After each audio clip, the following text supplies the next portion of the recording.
येणाऱ्या 8 मार्च रोजीच्या जागतिक महिला दिनानिमित्त राज्यातील सर्व लाडक्या बहिणींना मी शुभेच्छा देतो। मुख्यमंत्री माझी लाडकी बहीण ही योजना अशीच सुरू राहणार आहे व या योजनेकरता आवश्यक ती भरीव तरतूद करण्यात आलेली आहे। सध्या राज्यातील सर्व जिल्ह्यांमध्ये एकल महिलांचे सर्वेक्षण चालू असून ते पूर्ण झाल्यानंतर त्याचे उचित विश्लेषण करून एकल महिलांच्या कल्याणासाठी सुयोग्य धोरण आणले जाईल। महाराष्ट्र ग्रामीण जीवनोन्नती अभियानाअंतर्गत आतापर्यंत सुमारे 37 लाख लखपती दीदी झाल्या आहेत। सन 2026-27 मध्ये आणखी 25 लाख बहिणींना लखपती दीदी करण्याचे उद्दिष्ट आहे। महाराष्ट्र राज्य ग्रामीण जीवनोन्नती अभियानाअंतर्गत स्थापन करण्यात आलेल्या महिला स्वयंसहायता समूहांच्या वस्तू व उत्पादन विक्रीसाठी हक्काची बाजारपेठ मिळवून देण्याकरता पहिल्या टप्प्यामध्ये 13 जिल्ह्यांमध्ये उमेद मॉल जिल्हा विक्री केंद्र उभारणीस मान्यता देण्यात आलेली आहे। राज्याचा 2026-27 या आर्थिक वर्षाचा अर्थसंकल्प आज महायुती सरकारच्या वतीने मी सादर केला आहे। आपल्याला कल्पना आहे की एकूण हा जो काही अर्थसंकल्प आहे हा 7,69,467 कोटी रुपये इतक्या रकमेचा हा अर्थसंकल्प आहे। आणि विशेषतः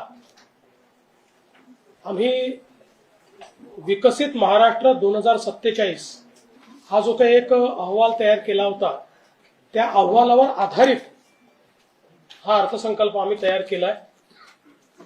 अनेक वेळा आपण बघतो की वेगवेगळे अहवाल तयार होतात, ते दिशादर्शकही असतात, पण त्याचा अर्थसंकल्पाशी कुठलाही संबंध नसतो। पण आम्ही जाणीवपूर्वक हा जो काही रोडमॅप तयार केला आहे विकसित महाराष्ट्राचा, त्याच्यावर आधारित हा पहिला अर्थसंकल्प दिलेला आहे।